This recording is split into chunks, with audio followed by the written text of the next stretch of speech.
কিন্তু আমি বলছি যে ইয়ের ব্যাপার আমি আমোদে লিখতাম বলতে এই 89, 90, 91, 92 ওই সময়টায়।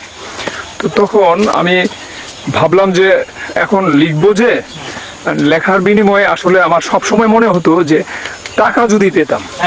তো এখন এই চিন্তা থেকে ফজলে রাব্বি সাহেবকে আমি একবার বলেছিলাম যে আমাকে লেখার বিনিময়ে সম্মানী বা টাকা দেওয়া যায় কিনা।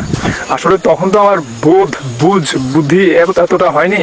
উনি খুব গুণীজন ছিলেন, তো ওনাকে আমি তো এই কথা বলতেই পারি না। আমি তো তখন মাত্র ছাত্র এবং লেখালেখিতে আমার তো কোনো অবস্থানই নেই।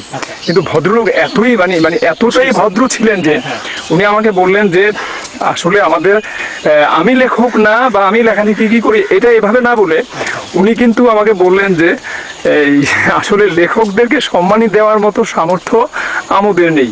কিন্তু উনি আমোদকে ছোট করে লেখককে খুব বড় করে তুললেন, আসলে এটা স্রেফ উৎসাহ দেওয়ার জন্য। তারপর উনি আমাকে একটা কমপ্লিট স্যুট গিফট করলেন। আমি 93 সালে না এটা স্যুটটা দিলেন 93 সালে। তো আমি ওনারে এই আমার বাবার কাছে তখন আমি স্যুট চেয়েছিলাম, আমার খুব কমপ্লিট স্যুট নিতে ইচ্ছে হয়েছিল। কিন্তু দেখা গেল কি এখন আব্বা তো টাকার ব্যবস্থা করতে পারেননি। শেষে এরপরে এই স্যুট পেয়ে আমি তো বেশ মানে আনন্দিত হলাম।